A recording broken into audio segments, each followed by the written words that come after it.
같이 한번 말씀을 나누도록 하겠습니다. 오늘 우리가 나눌 본문의 말씀은 가인과 아벨의 말씀입니다. 가인과 아벨의 이야기 여러분 많이 들으셨을 겁니다.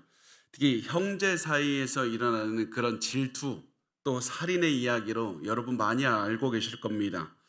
그리고 그 주제로 이 말씀을 나누는 거 굉장히 중요합니다. 그래서 저도 그 주제로 오늘 본문 말씀을 전한 적이 있습니다. 그런데 오늘 우리가 수요일마다 하는 것이 무엇이냐면 성경 전체 한번 흐름을 보는 것이고 큰 그림을 보는 겁니다. 그래서 우리가 오늘은 단순히 이 형제 간의 이야기로 보지 말고 좀 큰 그림을 봤으면 좋겠습니다. 큰 그림 지금까지 어떠한 일이 일어났습니까? 창세기 시작했을 때부터 하나님께서 천지를 창조하셨고 그 다음에 이 인간을 지으셨고 인간이 뱀의 유혹에 빠져서 결국 죄를 지었고 이 인간들이 에덴 동산에서 쫓겨났다는 이야기까지 들었습니다. 그런데 그 다음에 무슨 얘기가 나오냐면 가인과 아벨 이야기가 나오는 겁니다. 그 다음에 가인과 아벨 이야기 다음에는 무슨 이야기가 나오냐면 하나님께서 홍수로 온 세상을 심판하시는 이야기가 나옵니다. 아담과 하와로 시작된 죄의 이야기, 또 홍수로 온 세상을 심판하시는 이 이야기 사이에 가인과 아벨 이야기가 있는 겁니다. 그러면 가인과 아벨 이야기를 통해서 무슨 얘기를 하고 싶겠습니까? 가인과 아벨 이야기를 통해서 온 세상의 죄가 빠르게 퍼져가는 그 얘기가 나오는 겁니다. 그래서 방금 두 사람의 죄로 시작을 했는데 그 죄가 순식간에 사람들 사이에서 가득 퍼졌고 그 악은 급속도로 퍼질 뿐만 아니라 굉장히 빠른 속도로 악해져서 온 세상에 죄가 가득하게 되는 모습이 4장에서 드러나는 겁니다. 그래서 오늘 우리가 나눌 창세기 4장의 내용은 단순히 그냥 두 형제 간의 그런 다툼의 이야기로 집중하지 말고 아담과 하와의 죄가 순식간에 세상이 어떻게 퍼지는지 그 이야기를 우리가 나누어 보도록 하겠습니다. 그리고 그 말씀이 이렇게 시작합니다. 4장 1절에서 2절은 이렇게 말씀을 합니다. 아담이 그의 아내 하와와 동침하매 하와가 임신하여 가인을 낳고 이르되 내가 여호와로 말미암아 등남하였다 하니라. 그가 또 가인의 아우 아벨을 낳았는데 아벨은 양치는 자였고 가인은 농사하는 자였더라. 아멘. 아담과 하와가 죄를 짓고 하나님께 처벌을 받은 다음에 이제 두 사람이 정상적인 부부 관계를 맺고 아들을 낳았습니다. 성경은 가인을 낳고 하와가 여호와로 말미암아 등남하였더라 이렇게 말하면서 하와가 가인을 낳고 매우 기뻐했다는 것을 드러내고 있습니다. 굉장히 좋아했습니다. 그런데 그 다음 아우 아벨이 태어난 다음에서는 아무 말도 하지 않습니다. 그 이유가 무엇이냐면 하와가 가인을 굉장히 사랑했고 특별하게 대했다는 사실을 암시하고 있는 겁니다. 그러면 하와가 가인을 특별하게 대해 준 이유가 도대체 무엇이겠습니까? 그 이유는 하나님께서 하신 약속을 가인이 이룰 것이라고 하와가 예상했기 때문이었습니다. 그 하나님께서 하신 약속이 무엇입니까? 여자의 후손을 통해서 뱀의 머리를 밟을 것이다. 그 말씀이 창세기 3장 15절에 나오는 원시복음이라고도 하는 내가 너로 여자의 원수가 되게 하고 내 원수도 여자의 후손과 원수가 되게 하리니 여자의 후손은 내 머리를 상하게 할 것이요 너는 그의 발꿈치를 상하게 할 것이니라. 하와의 첫째 아들 가인은 첫째 아들입니다. 그리고 이런 첫째 아들인 만큼 하와는 하나님께서 이 약속을 이 아이를 통해서 이루실 것이나 이렇게 기대한 겁니다. 시간이 지났습니다. 가인과 아벨은 이제 성장했고 두 사람은 서로 다른 일에 종사하게 됐습니다. 가인은 아버지 아담을 따라서 농부가 됐습니다. 아담의 일은 농부였습니다.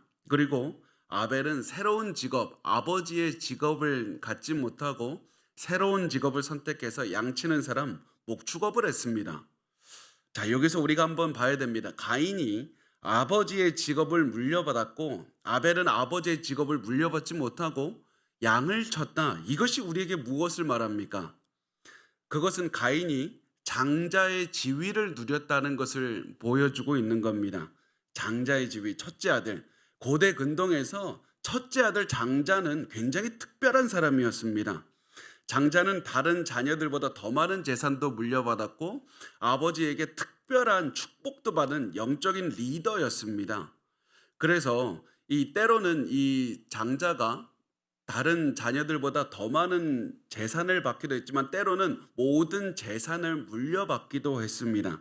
지금 가인이 아버지를 이어서 농부가 되었고 아벨은 농부가 되지 못했다. 이것은 가인이 아버지 모든 재산을 물려받는 사람이 되었다는 것을 말을 하는 겁니다. 아벨은 자신의 길을 개척할 수밖에 없었습니다. 그래서 본문이 강조하고 있는 것은 가인이 장자의 복을 받았다. 이것을 이야기를 하고 있습니다. 이 정보는 사실 우리에게는 별로 중요하지 않습니다. 그런데 모세의 이 말을 듣고 있던 이 창세기를 듣고 있던 사람들, 이스라엘 사람들에게는 굉장히 중요한 정보였습니다. 왜냐하면 이 말을 듣는 이스라엘 백성들에게는 장자가 특별대우 받는 게 당연한 것이었습니다. 특별한 그런 어떤 문화의 관습으로 자리를 잡은 것이었습니다. 그리고 이렇게 장자가 특별 대우를 받는 모습은 이스라엘 사람들에게도 굉장히 안심하게 만드는 역할을 했습니다. 왜냐하면 하나님께서는 이스라엘 백성들을 내 장자라고 여겼기 때문에 그렇습니다. 출애굽기 4장 22절에 이렇게 말씀을 합니다. 너는 바로에게 이르기를 여호와의 말씀에 이스라엘은 내 아들 내 장자라. 그래서 이스라엘 사람들은 하나님께서 나를 장자라고 부르셨으니까 나 특별하게 대해 주실 것이다. 이 생각을 갖고 있었던 겁니다. 가인이 대단한 능력이 있어서 특별하게 이 복을 받았던 것이 아니라 첫째 아들이라서 복을 받았기 때문에 이 모든 재산을 물려받을 수 있었던 것처럼 이스라엘도 우리가 그냥 하나님께서 우리를 장자라고 불러주셨기 때문에 우리는 많은 복을 받을 것이다. 무조건 복을 받을 것이다. 이렇게 생각을 했던 겁니다. 그런데 하나님은 첫째 아들이라고 해서 반드시 특별하게 대하시는 분이 절대 아니었습니다. 하나님은 장자라는 이유만으로 무조건 특별하게 대하시는 분이 절대 아닙니다. 그래서 창세기를 보면 하나님은 첫째 아들이 아니라 다른 아들들을 선택하는 이야기로 가득 차 있습니다. 이스마엘과 이삭의 얘기가 그렇고 에서와 야곱의 이야기도 그렇습니다. 루벤과 유다와 그 요셉의 이야기, 에브라임과 므낫세에게 모든 것이 계속해서 하나님께서는 장자가 아니라 다른 아들을 선택하는 이야기로 가득 차 있는 겁니다. 왜냐하면 하나님께서는 장자라는 그 사실이 중요한 게 아니라 각 사람의 마음을 보시는 분이기 때문에 그렇습니다. 그리고 하나님께서는 이 가인과 누구죠? 가인과 아벨의 이야기를 통해 까먹을 수도 있습니다. 여러분, 제가 전하다가 까먹을 수도 있는 거예요. 그 가인과 아벨의 이야기를 통해서도 전달하고 싶은 이야기인 겁니다. 이스라엘 백성들에게 꼭 들어라. 너희가 하나님께서 너희를 분명히 선택하신 장자처럼 여기는 그런 민족이지만 하나님께 너희가 마음을 들이질 않으면 하나님께서 너희의 예배를 받지 않으시는 것이다. 너희를 처벌할 수도 있는 것이다. 그것을 이스라엘 백성들에게 알려주길 원했던 겁니다. 그래서 다음 구절에서 가인이 복을 얻지 못한다는 말, 가인이 드린 제사 하나님께서 받지 않으신다는 그 말은 이스라엘 백성들에게 충격으로 다가오는 겁니다. 창세기 4장 3절에서 5절 말씀 우리 같이 한번 읽겠습니다. 시작. 세월이 지난 후에 가인은 땅의 소산으로 제물을 삼아 여호와께 드렸고 아벨은 자기도 양의 첫 새끼와 그 기름으로 드렸더니 여호와께서 아벨과 그의 제물은 받으셨으나 가인과 그의 제물은 받지 아니하신지라. 가인이 몹시 분하여 안색이 변하니. 자, 여기서 보면 두 사람이 예배를 드리는 시간이 왔습니다. 예배는 아까 말씀드렸듯이 가인과 아벨에게도 중요하지만 이스라엘 백성들에게도 중요한 겁니다. 이제 이스라엘 백성들이 광야에서 성막을 짓고 거기에서 제사를 드려야 되기 때문에 그렇습니다. 그래서 이스라엘 백성들은 앞으로 우리가 광야에서 예배 드려야 되는데 어떤 모습으로 예배를 드려야 되는가? 이것을 가인과 아벨의 이야기를 통해서 배우게 됩니다. 그러면 이제 가인과 아벨의 예배가 어떻게 달랐는가? 이것을 우리가 봐야 되는데 성경은 이렇게 말씀을 합니다. 가인은 땅의 소산으로 제물을 삼아 여호와께 드렸고 아벨은 자기도 양의 첫 새끼와 그 기름으로 드렸다. 자, 여기서 보면 가인은 농사를 지어서 그 추수한 것을 거두었고 아벨도 양의 새끼들을 거두었습니다. 그래서 이 두 사람이 하나님께 감사하는 제사를 드려야 될 때가 왔을 때 이 두 사람은 각자 얻은 것을 하나님께 가져온 겁니다. 그래서 가인은 땅의 소산을 가져왔다고 말씀을 하고 아벨은 양의 새끼를 가져왔다고 말씀을 하는 겁니다. 자, 여기서 우리 많은 사람들이 궁금해하는 것이 있는데 그게 뭐냐면 가인과 아벨이 어디서 제사를 배웠습니까? 갑자기 제사가 어디서 나온 겁니까? 제사를 가르쳐 준 것은 하나님께서 모세를 통해서 출애굽기를에서나 이제 제사는 방식이 드러났는데 어떻게 가인과 아벨이 벌써 제사를 드릴 수가 있었습니까? 이제 그 질문을 많이 하는데 그것은 성경에는 기록되어 있지는 않지만은 하나님께서는 아담과 하와를 에덴 동산에서 내보내시면서 이 제사에 대해서 알려주실 것이라고 우리가 추정할 수 있습니다. 너희가 하나님과 계속 관계를 맺으려면 이렇게 제사를 드려야 되고 이런 방식에서 이런 절차를 거쳐야 된다. 그것을 아담과 하와에게 말씀을 해주셨고 그것을 아담과 하와가 자식들에게 알려준 겁니다. 그래서 가인과 아벨이 이제 때가 왔을 때 야, 우리가 제사를 드려야 되겠다. 하나님과 관계를 맺으려면 우리의 가진 소득에서 어느 정도를 드려야 된다라고 하면서 이제 제사를 드렸던 겁니다. 그런데 이 오늘 본문에서 중요한 사건이 일어납니다. 하나님께서 아벨의 제사는 받으시는데 가인의 제사는 받지 않으셨습니다. 가인의 제사에 도대체 무슨 문제가 있었습니까? 많은 사람들이 가인이 드린 제물이 문제라고 이야기를 합니다. 사실 요즘에는요, 이렇게 생각하는 학자는 거의 없습니다. 제물이 문제라고 생각하는 학자는 거의 존재하지 않습니다. 왜냐하면 이들의 드렸던 제사가 이 희생 제사가 아니라 이 감사의 제사였다라는 것이 이 학자들의 중론입니다. 그 증거가 무엇이면 한글 성경에는 나타나지 않는데 3절에 보면 제물이라는 말이 보면 이 히브리어로 민하라고 부르고 있습니다. 민하는 레위기서 2장에 나오는 소제라고 번역이 되는 이 소제 제물인 겁니다. 소제는 보통 짐승도 포함이 될 수도 있는데요. 기본적으로 곡식을 드리는 겁니다. 주로 곡식을 드렸고 그 곡식을 드리는 목적이 무엇이냐면 감사하기 위해서였습니다. 그래서 가인이 곡물을 드린 거 전혀 문제 없었습니다. 그럼 도대체 뭐가 무엇인 문제인가?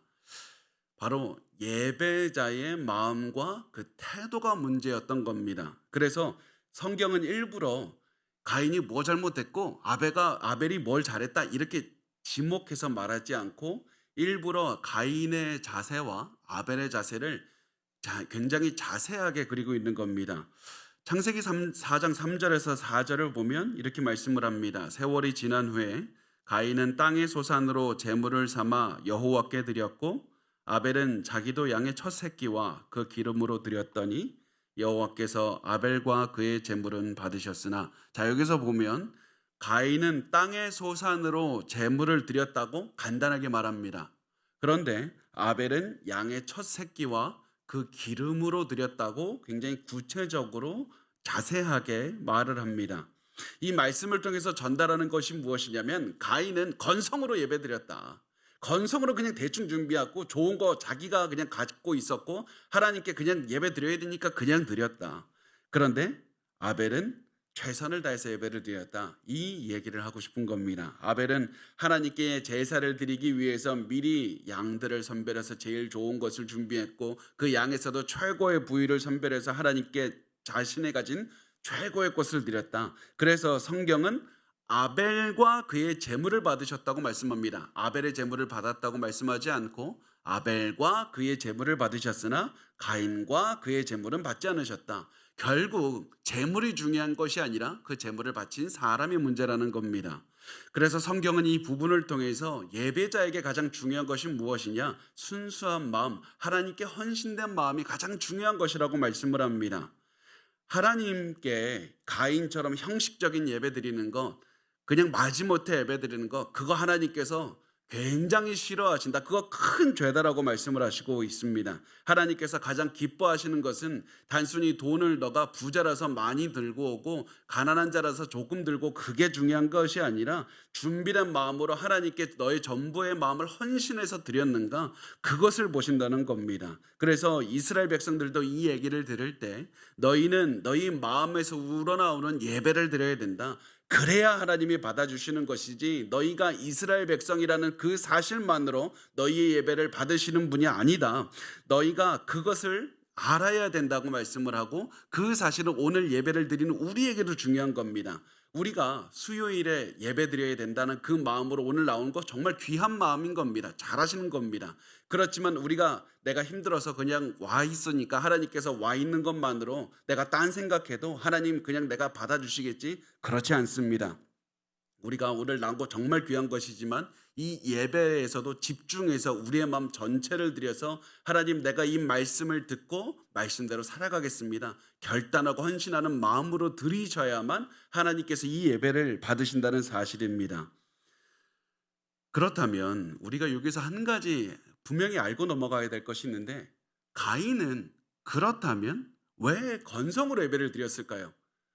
가인도 아벨처럼 좋은 마음으로 예배드리면 가인도 기분 좋고 하나님도 좋고 다 좋은데 왜 가인은 건성으로 예배를 드렸을까? 본문에서 증거를 찾아보면 가인은 감사하지 않았기 때문이었습니다. 왜 그렇습니까? 가인은 장자였습니다. 태어날 때부터 특별 대우 받았습니다. 하와가 너무 감사하지 않고 특별 대우를 주면서 모든 것을 다 그냥 줬습니다. 그 결과 가인은 내 인생에서 모든 것을 받는 게 당연하다고 여겼던 겁니다. 그 결과 또 어떻게 됐냐? 하나님께서 내 예배 받는 게 당연하다고 여겼던 겁니다. 그래서 내가 하나님께서 내 예배를 당연히 받아야 된다고 생각을 했지만은, 아벨은 모든 것이 하나님의 선물이다, 내가 가지고 있는 모든 것이 하나님의 선물이라는 마음으로 감사하며 살았던 것이고, 그래서 아벨은 감사하는 마음으로 예배를 드렸고, 아벨은 감사하는 마음으로 하나님께 드렸고, 가인은 감사하지 않고 당연하게 하나님 내 예배 받으셔야 됩니다, 이런 마음으로 예배를 드렸던 겁니다.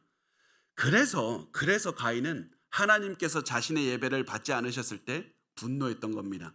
왜 내 예배 받지 않습니까? 당연히 받아야 되는데 왜 내 제사 받지 않습니까? 나 용납할 수 없습니다. 분노했습니다. 하나님께 인정받은 아벨을 볼 때마다 분노가 솟아올랐습니다. 그래서 하나님께 분노하지 못하고 하나님께 화를 내지 못하니까 아벨에게 그 분노가 이제 쏟아지는 겁니다. 그 모습을 본 하나님은 직접 가인을 만나서 가인에게 말씀을 하셨습니다. 창세기 4장 6절에서 7절을 보면, 여호와께서 가인에게 이르시되 내가 분하여 함은 어찌 됨이며 안색이 변함은 어찌 됨이냐? 내가 선을 행하면 어찌 낯을 듣지 못하겠느냐? 선을 행하지 아니하면 죄가 문에 엎드려 있느니라. 죄가 너를 원하나 너는 죄를 다스릴지니라.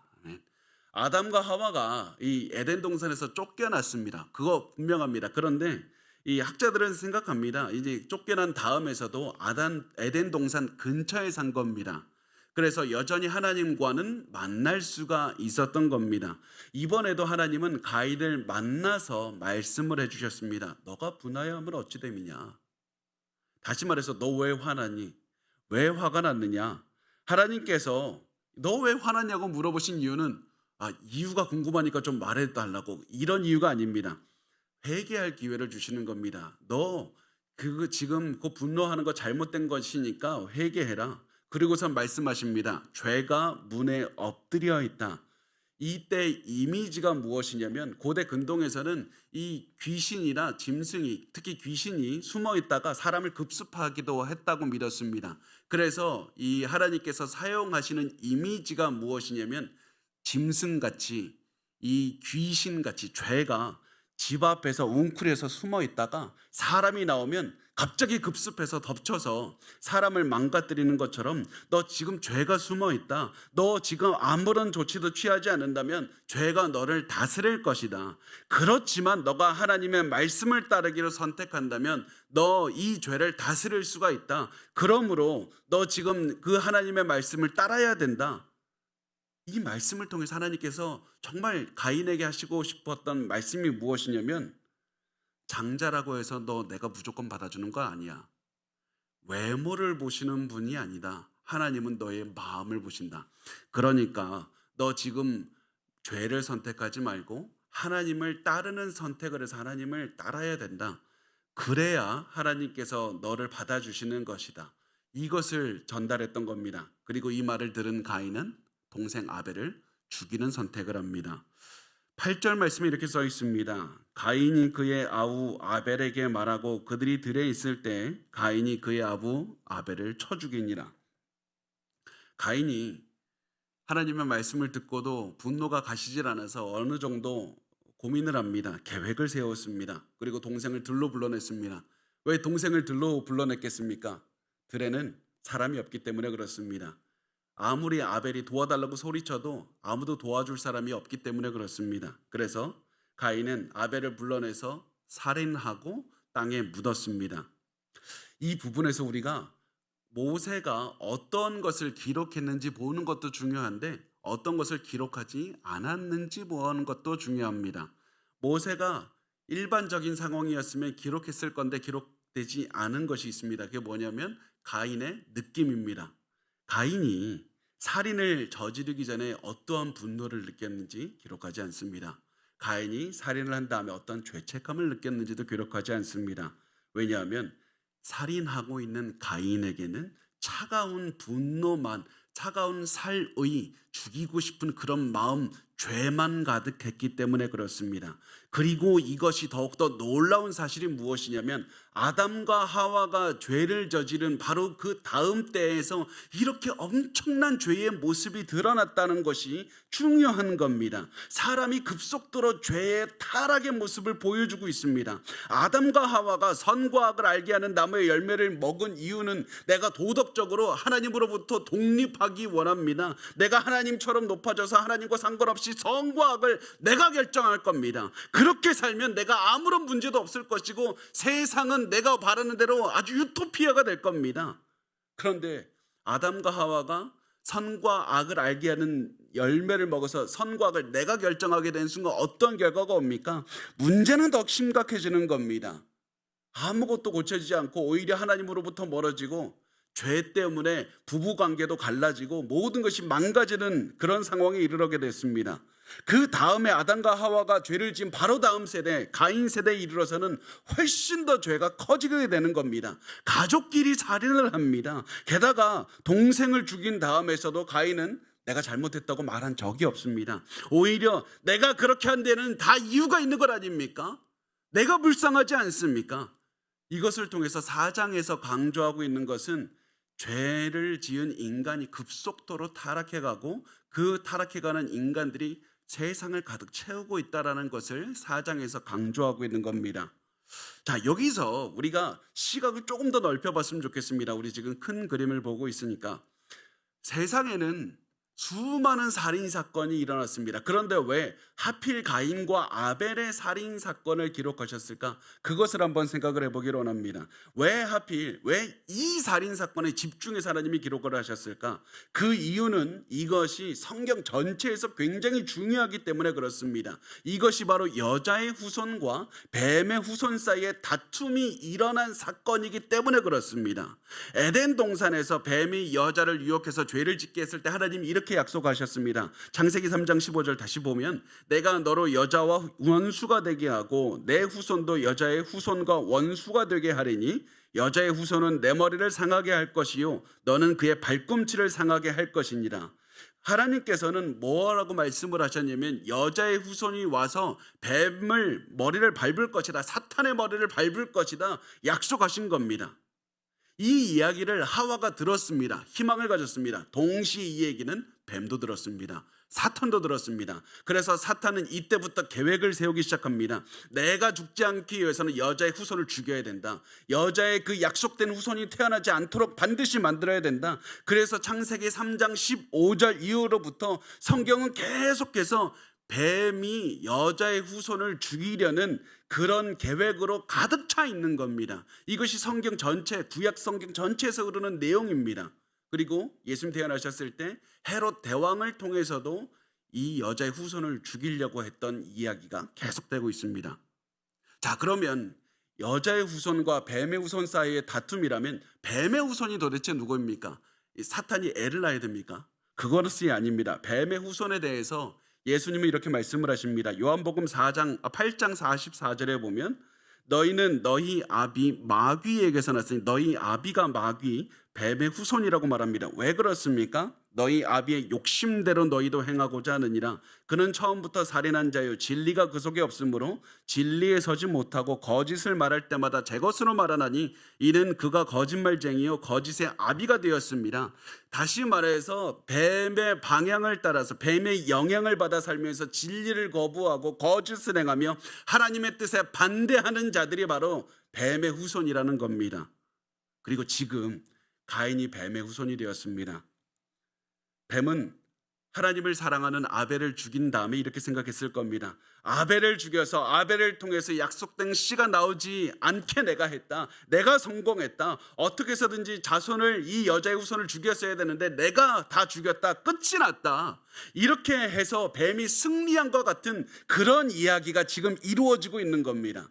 그래서 인간은 패배한 겁니다. 그런데 이때 희망이 무엇입니까? 하나님이 개입한 겁니다. 하나님께서 이때 개입하셨던 것이 바로 희망이 시작이 되는 겁니다. 그때 하나님께서 이렇게 9절에 말씀을 합니다. 여호와께서 가인에게 이르시되 내 아우 아벨이 어디 있느냐? 그가 이르되 내가 알지 못하나이다. 내가 내 아우를 지키는 자니까. 하나님께서 너의 아우 아벨이 어디 있느냐? 이렇게 질문하셨습니다. 이 질문하신 이유는 가인이 너 위치 어디 있는지 아니? 그 이야기 아벨의 위치를 묻고 계신 것이 아니라 회개할 수 있는 기회를 다시 주신 겁니다. 하나님께서는 죄인이 회개하는 모습을 보고 싶으셨습니다. 그런데 이때 이 뱀의 후손, 그래서 거짓말을 하는 가인이, 거짓의 종이 된 가인이 이제 또 하나님께 거짓말을 하게 됩니다.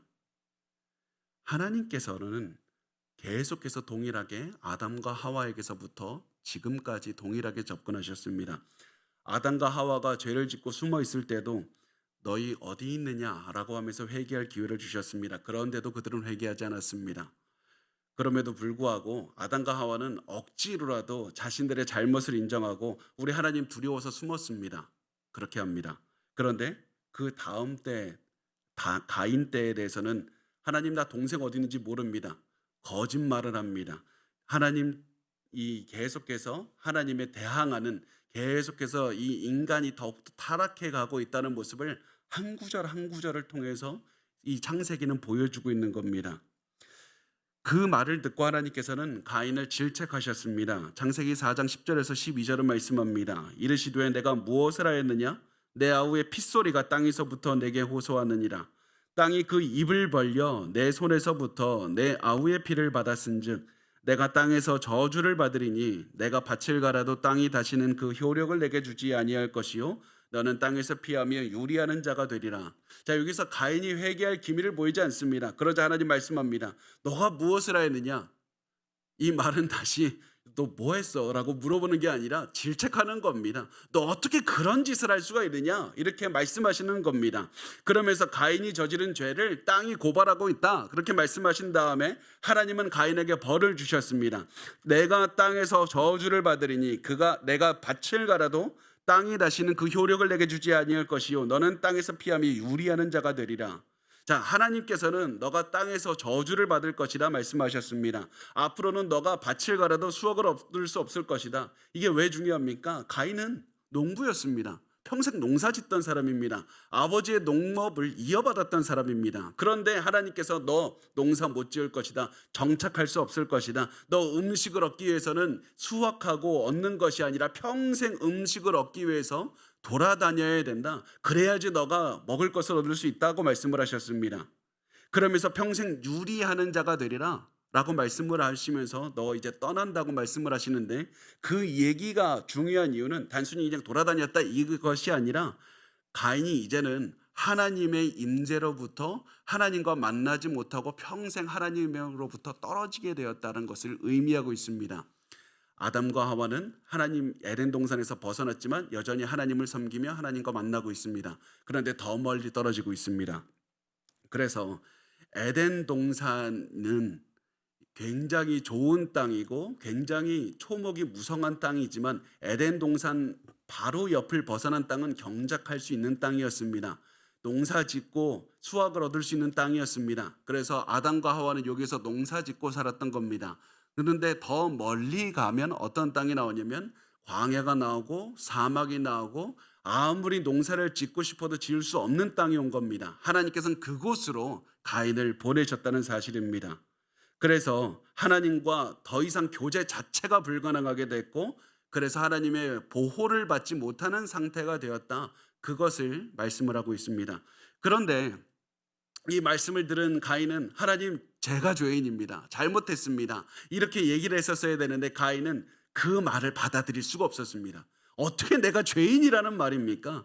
그래서 이렇게 말합니다. 13절에서 14절을 보면 가인이 여호와께 아뢰되 내 죄벌이 지기가 너무 무거우니이다. 주께서 오늘 이 지면에서 나를 쫓아내시온즉 내가 주의 낯을 배웁지 못하리니 내가 땅에서 피하며 유리하는 자가 될지라. 물은 나를 만나는 자마다 나를 죽이겠나이다. 이 가인의 이 모습을 통해서 드러나는 것은 계속해서 반복되는 말이 뭡니까? 내가, 계속 나를 반복하지 않습니까? 그것을 통해서 자기 연민에 가득 차 있다. 내가 불쌍하다. 내 죄벌이 너무 중하여 견딜 수 없습니다. 내가 지금 처벌을 받았는데 처벌을 받은 후에도 나 자신의 불쌍함에 대해서만 생각을 하고 있는 겁니다. 이게 얼마나 끔찍한 거냐면 우리가 텔레비전에서 살인자가 이 자기의 죄를 잘못을 고하지 않고 자기만을 생각할 때 얼마나 우리가 보고 너무 악하다고 생각을 합니까? 그 모습이 가인에게서 드러나는 겁니다. 아벨이 죽었습니다. 자기가 죽였습니다. 그러면 그 집안이 지금 풍비박산 난 겁니다. 지금 부모님들의 속이 어떻겠습니까? 그런데 지금 자기 때문에 생명이 죽었고 가족이 무너졌는데 아무런 양심의 가책이 느껴지지 않습니다. 내가 불쌍합니다. 나 억울합니다. 나 얼마나 힘듭니까? 이거 죄가 이 벌이 너무 큰 것 아닙니까? 회개하지 않습니다. 그래서 결국 말하는 것이 나를 만나는 사람이 나를 죽일 것입니다. 이렇게 자신의 생명을 두려워하는 말을 하게 됩니다. 자, 여기서 우리가 한 가지 짚고 넘어가야 될 것이 있습니다. 가인이 나를 만나는 사람마다 나를 죽일 것입니다. 이렇게 말을 했는데 누가 가인을 죽인다는 겁니까? 지금 하나님께서 아담과 하와 만드셨고 이제 가인과 아벨 낳았는데 그런데 이제 다른 누가 또 있어서 가인을 죽인다는 겁니까? 외계인이 왔나요? 갑자기 재미가 없네. 여기에서 이 사람들이 말하는 것은 이 가인이 두려운 것은 아벨의 가족입니다. 아담과 하와가 가인과 아벨 이후로도 계속해서 아이를 낳았습니다. 그리고 이 사람들이 결혼해서 자손들을 많이 낳았고요. 그래서 가인이 두려워하고 있는 사람들은 아벨의 자손들이고 다시 말하면 가인의 친척들입니다. 그렇다면 왜 아벨의 후손들은 가인을 죽이려고 했겠습니까? 아니, 아무리 그래도 그렇지 가족인데 아무리 아벨을 죽였다고 해서 가족을 죽였다고 해서 또 다른 친척을 죽이는 게 그게 말이 됩니까? 그게 왜 그렇습니까? 그것은 고대 근동의 문화 때문에 그렇습니다. 그 고대 근동에서는 무슨 경찰이 있거나 군대가 있는 게 아니지 않습니까? 자기 지파나 자기 집안은 자기가 지켜야 되는 겁니다. 다른 집안이나 다른 지파가 자기를 조금이라도 무시하게 만들면 그 이후로는 다른 지파들까지도 자기를 괴롭힐 것이기 때문에 철저하게 이 집안 사람들, 이 지파 사람들은 자기 집안과 지파의 명예를 지키기 위해서 모든 것을 다 걸고 싸웠습니다. 자기 집안 사람이 살해를 당하면 목숨 걸고라서라도 그 살해한 사람을 죽이는 것이 그 지역 문화였습니다. 그래서 가인은 아벨의 후손들을 두려워했던 겁니다. 내가 죽을까 봐. 하나님께서는 이 모습을 보고 너가 참 구제불능이다 하면서 가인을 죽일 수도 있었습니다. 그게 당연해 보였습니다. 그런데 하나님께서는 은혜로우셨고 가인을 살려주셨습니다. 15절과 16절은 이렇게 말씀을 합니다. 여호와께서 그에게 이르시되 그렇지 아니하다. 가인을 죽이는 자는 벌을 7배나 받으리라 하시고 가인에게 표를 주사 그를 만나는 모든 사람에게서 죽임을 면하게 하시니라. 가인이 여호와 앞을 떠나서 에덴 동쪽 노 땅에 거주하더니 자, 여기서 하나님께서는 가인에게 표식을 주셨습니다. 그래서 가인을 만나는 모든 사람마다 이 표식을 보고 가인을 죽이지 못하게 하셨던 겁니다. 표식이 무엇입니까? 가인이 가졌던 표식이 무엇입니까? 어떤 사람 뭐 문신이라고도 말하고, 어떤 사람은 큰 개가 있어서 같이 데리고 다녔다 막 이렇게 얘기도 하는데, 사실 우리는 모릅니다. 표시는 하나님이 말씀하지 않아서 모르지만, 우리가 확실하게 알 수 있는 것은 겉으로 한 번에 보고 단번에 저 사람 가인이라서 죽이면 안 된다는 사실을 알게 하셨다는 겁니다. 그러면 이 말이 안 되지 않습니까? 하나님 왜 가인을 보호해 주십니까? 아니, 가인은 이 사람 죽어 마땅한 사람인데 왜 보호합니까? 그 이유는 더 많은 피를 흘리지 않게 하기 위해서 그렇습니다. 가족들끼리 살해하는 더 많은 피를 흘리지 않도록 그냥 끝내신 겁니다. 그래서 서로 죽이기 시작하면 또 죽이고 또 죽이고 끝이 없기 때문에 더 이상의 살인을 금지하신 겁니다. 그 다음에 가인은 하나님을 떠나서 에덴 동쪽 놋 땅으로 갔다고 말씀을 합니다. 자, 여기서 보면 에덴의 동쪽으로 갔다고 말씀하시죠. 잘 보면 성경에선 동쪽이라는 말이 중요하게 계속 나옵니다. 아담과 하와도 에덴의 동쪽으로 갔습니다. 창세기 3장 24절에 보면 이같이 하나님이 그 사람을 쫓아내시고 에덴 동산 동쪽에 그룹들과 두루 도는 불칼을 두어 생명나무의 길을 지키게 하시니라. 그래서 이 아담과 하와가 동쪽으로, 에덴 동쪽으로 나갔던 것이고, 가인은 거기서 더 먼 동쪽으로 간 겁니다. 훨씬 하나님으로부터 멀어지게 된 겁니다. 그리고 나중에 우리가 성전을 보면 알 수 있겠지만, 성막에 하나님이 계신 곳은 왼쪽 끝입니다. 성막의 입구는 동쪽에 있습니다. 그래서 이 모든 것이 이제 성막을 보여주고 있는 것이고요.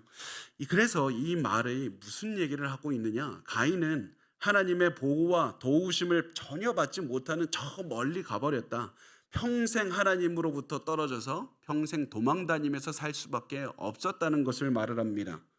그 다음에 이제 성경은 가인의 후손에 대해서 굉장히 특이하게, 가인이 그냥 이제 잊어버려도 될 것 같은데 가인의 후손에 대해서 이야기를 합니다.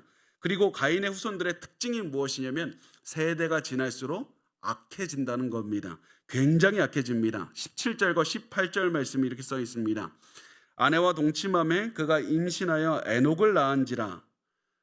가인이 성을 쌓고 그의 아들의 이름으로 성을 이름하여 에녹이라 하니라. 에녹이 이랏을 낳고 이랏은 무후야엘을 낳고 무후야엘은 무드사엘을 낳고 무드사엘은 라멕을 낳았더라. 하나님께서는 가인에게 너 평생 방황하며 살아야 된다 말씀했지만 가인은 거기에 반항했습니다. 나 그렇고 살고 싶지 않습니다. 그리고선 정착합니다. 왜 정착했겠습니까? 불안하니까요. 불안하니까 그렇습니다. 가인은 살인을 한 도망자였기 때문에 평생 불안감에 가득 차서 살았습니다. 하나님께서 이 보호하는 징표를 주셨지만 하나님 못 믿었습니다. 하나님께서 나 이거 정말 지켜줄 수 있을까? 불안감이 들어서, 그러다 보니까 내가 도망 다니는 것보다 한 곳에 정착해서 여러 장치를 만들어서 나를 보호하는 게 훨씬 안전하겠다, 그런 생각을 한 것 같습니다. 그래서 가인은 성을 쌓고 그 성의 이름을, 아들의 이름을 따서 에녹이라고 지었던 겁니다. 이렇게 해서 성경이 말하는 처음 도시, 이 첫 도시가 가인을 통해서 생기게 됩니다. 가인이 도시 문화를 이룩한 첫 번째 인류가 됩니다. 그런데 놀라운 사실이 드러나는데, 정말 놀라운 사실은 가인이 하나님의 말씀을 어겼는데 처벌받지 않았다는 겁니다. 하나님께서 가인이 말씀을 어기고 정착하면 당장에 뭐 번개라도 쳐서 벼락 맞아서 죽어야 되는데, 그렇지 않고 오히려 중요한 것은 가인의 자손들이 엄청난 발전과 엄청난 성과를 이루게 되었다는 겁니다. 제가 혼자 읽으니까 너무 힘든데 19절에서 22절 우리 같이 읽겠습니다. 시작. 라멕이 두 아내를 맞이하였으니 하나의 이름은 아다요 하나의 이름은 실라였더라. 아다는 야발을 낳았으니 그는 장막에 거주하며 가축을 치는 자의 조상이 되었고, 그의 아우의 이름은 유발이니 그는 수금과 퉁소를 잡는 모든 자의 조상이 되었으며, 실라는 두발가인을 낳았으니 그는 구리와 쇠로 여러 가지 기구를 만드는 자요 두발가인의 누이는 나아마였더라. 아멘. 이렇게 해서 라멕이 인류 최초로 중혼, 이 일부 다처제를 처음으로 실행한 사람으로 기록이 됩니다. 하나님께서는 처음에 이 사람을 만드셨을 때 일부일처제로 부부를 만드셨는데, 이 라멕은 일부 다처제로 그렇게 하면서 성경이 말한 그 모델에서 벗어나는 것, 하나님의 말씀에서 벗어나는 인생을 살게 되는 겁니다. 그리고 이 람에게는 아들들이 있었는데 이 아들들 세 명을 소개합니다. 세 명 중에 첫 번째 이 야발이라는 사람을 소개하는데, 야발이 장막에 거주하며 가축을 치는 자의 조상이 되었다. 이 말이 무슨 얘기냐면 가축을 길들였다. 가축을 길들여서 키우게 됐다. 요즘 말로 하면 축산업을 시작했다는 겁니다. 그리고 그 다음에 유발이라는 아들은 수금과 퉁소를 잡는 모든 자의 조상이 되었다. 이 말은 유발이 악기 만드는 사람이 되었다. 음악을 시작되었다는 겁니다. 그리고 두발가인에 대해서 얘기합니다. 두발가인은 구리와 새와 여러 가지 기구를 만들었다. 두발가인은 다시 말해서 대장장입니다. 그래서 불을 다룰 수 있는 능력이 있었던 겁니다. 그 당시에는 불을 다루는 게 엄청난 능력이었고, 철을 다룰 때는 불이 훨씬 더 큰 온도로 다룰 수가 있어야만 되는 아주 고급 기술이었습니다. 그래서 수공업이 시작이 된 겁니다. 다시 말하면 엄청난 기술의 발전이 이루어지는 겁니다. 그리고 마지막으로 계보에 나아마라는 사람을 기록하는데, 특이하게 나아마는 여자입니다. 성경에서 여자가 이 계보에 들어가는 경우가 흔치 않은데 이 여자가 들어갑니다. 왜 그럴까? 학자들은 이유를 알 수 없어 하지만은 이 이름을 보고 힌트를 얻는데, 학자들이 어떤 힌트를 얻냐면 나아마라는 이름이 아름다운, 우아한, 화려한 이런 뜻을 가지고 있었습니다. 그래서 나아마라는 이 여자를 통해서 미학에 대한, 아름다움에 대한 관심이 생겨서 이 나아마의 자손들이 그것을 연구했을 것이다. 그래서 이 사실을 통해서 보여주고 있는 게 무엇이냐면, 가인의 후손들이 벼락 맞아서 죽었더라, 가난하게 대해서 다 말라 죽었더라, 이 얘기가 아니라 예술과 기술의 엄청난 혁신을 이루어서 문화적인 발전을 이루었다. 굉장히 크게 보여주고 있는 겁니다. 하나님을 떠난 사람들, 저주받아야 마땅하는 사람들이 오히려 문명의 혁신을 이루었던 겁니다. 성공했던 겁니다. 성경은 하나님을 떠나면 항상 벌받고 하나님 잘 섬기면 항상 거부가 된다, 이렇게 말하지 않습니다. 오히려 때로는 하나님을 잘 섬기는 사람이 거부가 되기도 하지만 하나님을 잘 섬기는 사람이 가난하게 지내기도 되고, 하나님을 어긴 사람들이 이 가난하고 굉장히 벌을 받기도 하지만 하나님의 말씀을 어기는 자들이 잘 되는 것도 인정합니다. 여기서 보면 이들이, 가인의 자손들이 엄청나게 발전하는 모습을 보여주는 겁니다. 그런데 이들의 문제가 뭡니까? 여러분, 부러워하는 눈으로 그렇게 보지 마시고요. 그들의 문제가 뭡니까? 하나님이 없다는 게 문제였습니다.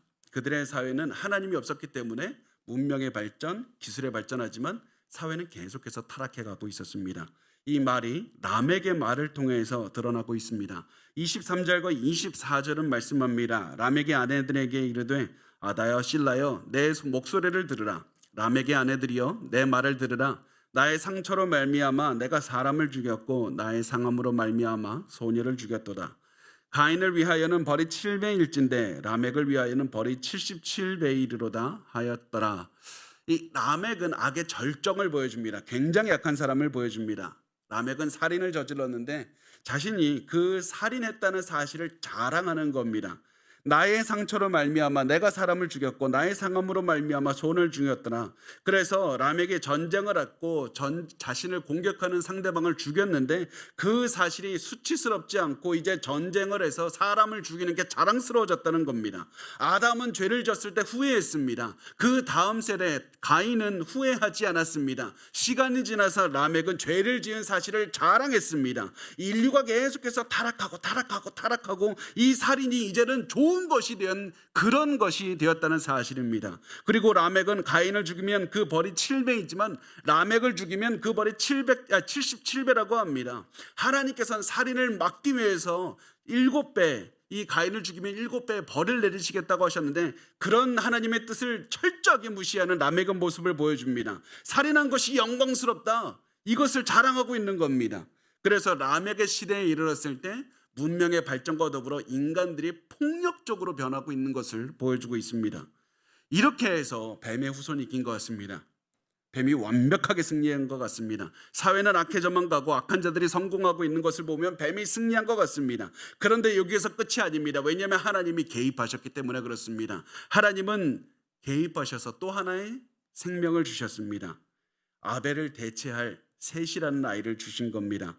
25절에서 26절 말씀합니다. 아담이 자기 아내와 동침하며 그가 아들을 낳아 그의 이름을 셋이라 하였으니 이는 하나님이 내게 가인이 죽인 아벨 대신에 다른 씨를 주셨다 하며 셋도 아들을 낳고 그의 이름을 에노스라 하였으며 그때 사람들이 비로소 여호와의 이름을 불렀더라. 아멘. 하와가 셋이라는 아들을 낳고 내게 가인이 죽인 아벨 대신에 다른 아이들을 주셨다. 그래서 셋의 탄생은 하나님이 주신 희망을 상징합니다. 셋은 자라서 또 아이를 낳았고 그 아이 이름은 에노스라고 했고요. 그때 사람들이 비로소 여호와의 이름을 불렀더라. 이렇게 기록합니다. 하나님의 이름을 불렀다. 이 말은 하나님의 이름을 선포했다라는 겁니다. 자신의 연약함과 한계를 이 셋의 자손들이 인식하고 하나님을 전적으로 의지하며 살았고 아벨처럼 살고 아벨처럼 예배를 드렸다는 겁니다. 그래서 셋은 사람들에게 하나님의 이름을 선포하며 하나님의 말씀대로 살아가고 하나님께 예배를 온전히 드렸습니다. 이것이 충격적인 이유가 무엇이냐면 셋은 가인의 후손처럼 잘 살았다는 내용이 없습니다.